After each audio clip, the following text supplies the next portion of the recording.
여러분 혹시 이런 생각 해보신 적 있으세요? 나는 그래도 남들보다는 좀 낫겠지. 뭐, 어떻게든 되겠지. 그 말, 정확히 20년 전에도 하셨죠. 40대 때도, 50대 때도 그렇게 생각하셨을 거예요. 근데 지금 여기 이 영상 앞에 앉아 계신다는 건 어쩌면 마음 한구석에 뭔가 불안한 게 있다는 뜻이 아닐까요? 오늘 이 영상에서 저는 아주 불편한 이야기를 드릴 겁니다. 같은 60대인데 왜 어떤 사람은 매달 여행 다니고 손주 용돈도 듬뿍 쥐어주고 부부가 손잡고 웃으면서 사는데 또 어떤 사람은 공과금 날짜가 다가오면 가슴이 내려앉고 병원비 청구서 한 장에 밤잠을 못 이루는 걸까요? 나이는 똑같은 60대인데 왜 이렇게 다를까요? 오늘 이 영상 끝까지 봐주셔야 합니다. 후반부에 가면 지금 당장 확인해야 할 체크포인트와 실제로 인생이 갈린 두 사람의 이야기가 나옵니다. 그 이야기 듣고 나면 오늘 하루 뭔가 하나는 반드시 바꾸실 겁니다. 제가 장담해요. 이 영상이 단 한 분에게라도 진짜 도움이 된다면 그것만으로 충분합니다. 오늘 이 채널이 처음이신 분들, 영상이 끝나고 나서 구독 버튼 한 번만 눌러주세요. 강요가 아닙니다. 그냥 이런 이야기 앞으로도 계속 나누고 싶어서요. 자, 그럼 시작합니다. 대한민국에서 60대로 산다는 게 지금 어떤 현실인지 먼저 숫자로 한번 들여다볼게요. 통계청 자료를 보면 우리나라 60대 이상 노인 가구의 평균 월 소득이 얼마인지 아세요? 250만 원 안팎입니다. 그런데 이게 평균이에요. 평균이라는 건 위에 잘 버는 사람들이 숫자를 끌어올린다는 뜻이에요. 실제로 60대 상당수는 월 100만 원에서 150만 원 사이로 생활하고 있어요. 심지어 국민연금만으로 생활하는 분들 중 절반 이상이 한 달에 받는 연금이 40만 원에서 60만 원 수준이에요. 40만 원. 한 달 식비만 해도 빠듯한 돈이잖아요. 근데 그게 전부가 아니에요. 더 무서운 건 건강보험료, 약값, 관리비, 통신비까지 나가고 나면 손에 남는 게 얼마 없다는 거예요.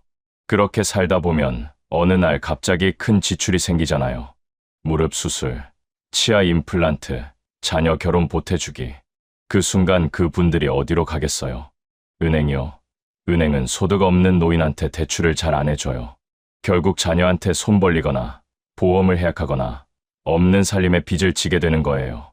이게 현실이에요. 뉴스에서만 나오는 이야기가 아니에요. 그런데 같은 60대인데 어떤 분들은 달라요. 퇴직하고 나서 오히려 더 여유로워 보이는 분들이 있어요. 매달 연금이 200만 원 넘게 들어오고 모아놓은 예금에서 이자도 나오고 건강보험료도 피부양자로 올라가 있어서 걱정이 없는 분들이요. 그분들은 손주 생일에 용돈 봉투 두둑하게 넣어주고 부부끼리 국내 여행도 다니고 지인들 모임에도 씩씩하게 나갑니다. 표정이 다르고 걸음걸이가 다르고 눈빛이 달라요. 뭐가 이 두 그룹을 갈랐을까요? 돈이요? 물론 돈이 중요하죠. 근데 제가 오늘 드리려는 말씀은 돈이 전부가 아니라는 거예요. 오히려 같은 돈을 갖고도 어떻게 준비했느냐, 어떤 습관을 갖고 살았느냐, 그리고 어떤 생각을 먹고 살았느냐, 이게 갈랐다는 거예요. 첫 번째 이야기입니다. 돈의 착각에 대한 이야기예요. 많은 분들이 퇴직할 때 이렇게 생각해요. 퇴직금이랑 그동안 모은 거 합치면 한 2억은 되겠다. 아, 이 정도면 충분하겠지. 그게 착각의 시작이에요. 2억이라는 돈이 어마어마하게 크게 느껴지죠. 근데 계산 한번 해볼게요. 60세에 퇴직해서 85세까지 산다고 치면 25년이에요. 2억을 25년으로 나누면 1년에 800만 원이에요. 한 달에 66만 원이에요. 거기서 생활비, 의료비, 경조사비, 각종 세금 내고 나면 남는 게 없어요. 그리고 이건 원금만 쓰는 경우고 물가 상승률을 감안하면 2억의 실질 가치는 20년 후에 절반 이하로 줄어들 수 있어요. 그리고 25년이라고 했는데 요즘 기대 수명이 늘어나면서 90, 아니 95까지 사시는 분들이 실제로 나오고 있거든요. 그럼 35년이에요. 2억을 35년으로 나누면 한 달에 47만 원이에요. 47만 원으로 한 달을 사세요. 가능하세요? 이 말을 들으면 아, 그래도 국민연금이 있잖아 하시는 분들 계세요. 맞아요. 국민연금이 있죠. 근데 지금 60대가 받는 국민연금 평균액이 얼마인지 아세요? 월 60만 원대예요. 잘 부으신 분들, 그러니까 30년 가까이 상한선 가까이 납입하신 분들이 받는 게 150만 원에서 200만 원 사이예요. 그리고 그런 분들이 전체의 몇 퍼센트냐 많지 않아요. 왜냐면 중간에 사업 실패하거나 프리랜서로 일하거나 주부로 사셨던 분들은 납입 기간이 짧아서 연금액이 확 줄거든요. 그래서 이 착각이 무서운 거예요. 나는 괜찮겠지라는 막연한 안도감. 숫자를 직접 들여다보지 않고 그냥 느낌으로 괜찮을 것 같다고 생각하는 거예요. 그게 60 이후 삶을 가르는 첫 번째 분기점이에요. 반면에 여유 있는 분들은 어떻게 했냐면 50 초반부터 숫자를 계산했어요. 내가 매달 고정적으로 쓰는 돈이 얼마인지, 의료비는 나이 들수록 얼마나 늘어나는지, 자녀한테 드릴 수 있는 지원은 최대 어디까지인지 이걸 엑셀이든 노트든 직접 써내려간 사람이에요. 느낌이 아니라 숫자로요. 그게 달랐어요. 두 번째 이야기입니다. 몸을 믿었던 사람들의 이야기예요. 60대에 접어들면서 가장 흔하게 듣는 말이 뭔지 아세요? 이 나이에 별거 없어. 그냥 아픈 거지. 이게 얼마나 무서운 말인지 모르고 하시는 거예요. 실제로 건강보험 심사평가원 데이터를 보면 우리나라 60대 이상이 지출하는 의료비가 전체 의료비의 절반 이상이에요. 한 사람이 60세에서 80세 사이에 쓰는 의료비 총액이 평균 4천만 원에서 6천만 원에 달한다는 연구 결과도 있어요. 여기에 치아치료, 안과, 보청기 같은 건 건강보험이 잘 안 되는 비급여 항목들이라 본인 부담이 크거든요. 임플란트 하나에 150만 원, 보청기 하나에 300에서 500만 원, 무릎 관절 수술에 자기 부담금만 2, 300만 원. 이게 한꺼번에 다 터지면 어떻게 되겠어요? 노후 자금이 한 방에 날아가요. 근데 무서운 게 또 있어요. 돈 문제보다 더 무서운 게 몸이 아프면 삶의 질이 완전히 달라진다는 거예요. 걷기가 힘들면 밖에 못 나가고, 밖에 못 나가면 사람을 못 만나고, 사람을 못 만나면 외로워지고, 외로우면 우울해지고, 우울하면 더 아파지는 악순환이에요. 의학계에서는 이걸 노쇠의 나선형 하강이라고 부르는데 한번 이 고리에 들어가면 빠져나오기가 정말 어려워요. 그럼 몸 관리를 잘한 사람들은 어떻게 달랐을까요? 제가 아는 어르신 중에 67세 되신 분이 계세요. 직접 아는 분이에요. 이분이 50대 중반에 당뇨 진단을 받으셨어요. 보통 그때 많이들 포기하거나 약만 먹으면 된다고 생각하잖아요. 근데 이분은 달랐어요. 당일부터 걷기 시작했어요. 처음엔 10분, 20분, 6개월 지나니까 1시간, 1년 지나니까 하루 만보. 식단도 바꿨어요. 흰 쌀밥 대신 잡고, 인스턴트 끊고, 단 걸 줄이고. 지금 이분 혈당 수치가 정상이에요. 약도 절반으로 줄었고, 무릎도 오히려 더 좋아졌다고 해요. 표정이 진짜 밝아요. 이분이 했다고 뭔가 대단한 걸 한 게 아니에요. 그냥 습관을 바꾼 거예요. 근데 그 습관이 지금 이분의 노후를 완전히 바꿔놓은 거예요. 의료비 부담이 줄었고, 활동량이 늘었고, 사람을 만나고 웃을 수 있는 체력이 생겼어요. 반면에 이분과 비슷한 나이에 비슷한 진단을 받은 다른 지인분은 어떻게 됐냐면, 에이, 약 먹으면 되지. 나이 들면 다 그런 거야 하고 그냥 사셨어요. 7년이 지난 지금, 그분은 합병증으로 발끝 감각이 없고, 시력도 많이 떨어졌어요. 병원을 달고 사세요. 한 달에 병원비만 20만 원이 훌쩍 넘어요. 그리고 집 밖을 잘 못 나가세요. 같은 진단, 같은 나이, 같은 시작점. 근데 7년 후가 이렇게 달라요. 병원에서 뭔가 나왔을 때 그게 내 인생의 갈림길이에요. 그걸 어떻게 받아들이느냐가 이후 20년을 결정해요. 그리고 이게 비단 당뇨만의 이야기가 아니에요. 고혈압, 고지혈증, 관절염, 골다공증 50 넘어서 이 중 하나도 없는 분이 몇이나 되겠어요. 대부분 있어요. 문제는 이걸 이 나이에 당연한 거지라고 방치하느냐, 아니면 이건 관리하면 조절할 수 있어라고 생각하고 행동하느냐예요. 그 차이가 60 이후의 삶 전체를 결정해요. 세 번째 이야기입니다. 혼자가 된 줄 몰랐던 사람들의 이야기예요. 이거 좀 솔직하게 말씀드릴게요. 우리나라 50대, 60대 남성분들 중에 아내 없으면 생활이 안 되는 분들이 생각보다 많아요. 요리 못하고, 빨래 방법도 모르고, 어디 아프면 어느 병원 가야 하는지도 몰라요. 왜냐면 그 모든 걸 배우자가 다 해줬거든요. 근데 만약 배우자가 먼저 세상을 떠나거나, 사고가 나거나, 건강이 나빠지면 어떻게 되겠어요? 한순간에 혼자가 되는 거예요. 그리고 그 혼자가 너무 힘들어서 무너지는 분들이 실제로 있어요. 보건복지부 자료를 보면 우리나라 독거노인 중 우울증 경험 비율이 전체 노인 평균의 2배 이상이에요. 그리고 독거노인의 고독사가 매년 3,000건 이상 발생하고 있어요. 3,000건이요. 하루에 평균 9명이에요. 이게 남의 이야기가 아니에요. 그리고 남성만의 이야기도 아니에요. 여성 어르신들도 마찬가지예요. 평생 남편한테 경제적으로 의존하며 살아온 분들이 남편이 갑자기 세상을 떠나거나 이혼을 당하면 경제적 기반이 한순간에 흔들려요. 연금 명의가 남편 앞으로만 되어 있거나 부동산이 공동 명의가 아니거나 그런 상황이 오면 정말 막막해지는 거예요. 인간관계도 마찬가지예요. 직장 다닐 때는 회사 사람들이 있고 업무가 있고 그래도 매일 누군가를 만나잖아요. 근데 퇴직하고 나면 그 관계들이 생각보다 빨리 끊어져요. 처음 한두 달은 연락 오고 밥 한번 먹자 하고 그러다 서너 달 지나면 연락이 뜸해지고 6개월 지나면 그냥 각자 바쁜 거예요. 그렇게 어느 날 문득 깨닫는 거예요. 나 연락할 사람이 없구나. 오늘 하루 종일 한마디도 안 했구나. 이게 제일 무서운 거예요. 외로움이요. 외로움이 건강을 갉아먹는다는 건 이미 의학적으로도 입증된 사실이에요. 하버드 대학교에서 75년 넘게 진행한 세계에서 가장 긴 행복 연구에서 밝혀진 게 뭔지 아세요? 사람들을 행복하고 건강하게 만드는 가장 결정적인 요소는 재산도 아니고 명예도 아니고 바로 인간관계의 질이라는 거예요.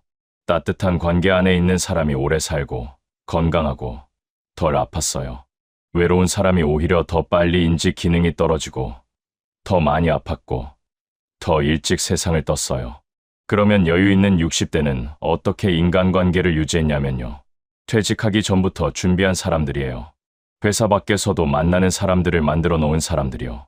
동네 등산 모임, 교회 성경 공부, 동창 모임, 봉사활동, 취미 동호회 이것들이 단순한 취미가 아니에요. 이게 퇴직 후에도 이어지는 사회적 연결망이에요.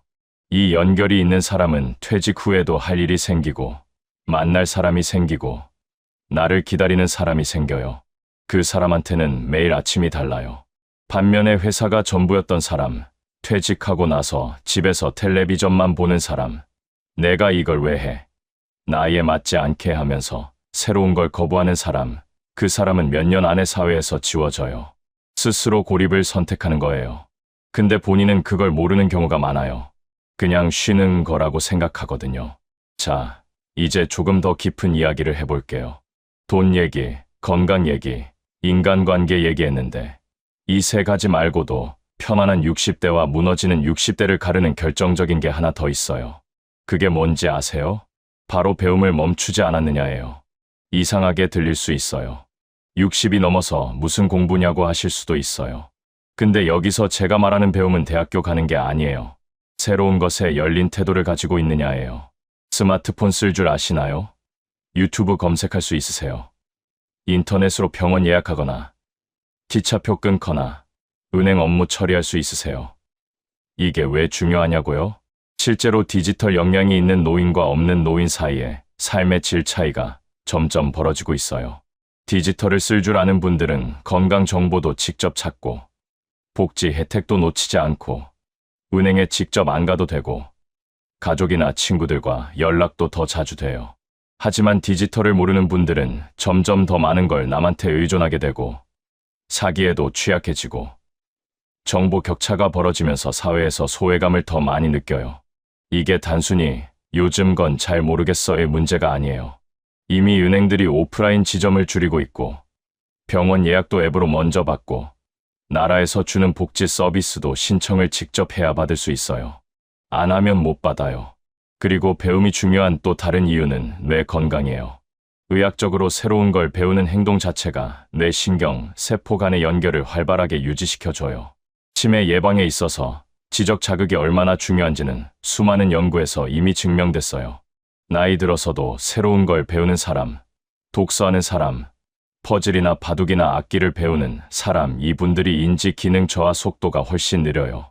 반면에 이 나이에 뭘 새로 해라는 말로 스스로 가두는 사람 뇌는 쓰지 않으면 빠르게 퇴화해요. 근육이랑 똑같아요. 안 쓰면 줄어들어요. 그래서 여유로운 60대는 뭔가를 계속 배우고 있어요. 스마트폰이든 요리든 악기든 새로운 언어든 그게 거창할 필요도 없어요. 동네 복지관에서 하는 그림 그리기 수업이어도 좋아요. 중요한 건 새로운 자극을 계속 받고 있느냐예요. 이제 지금 당장 확인해야 할 체크포인트 몇 가지를 말씀드릴게요. 이게 후반부에 드리겠다고 말씀드렸던 부분이에요. 솔직하게 한번 자신한테 물어보세요. 첫째, 지금 내 한 달 고정 지출이 정확히 얼마인지 알고 있나요?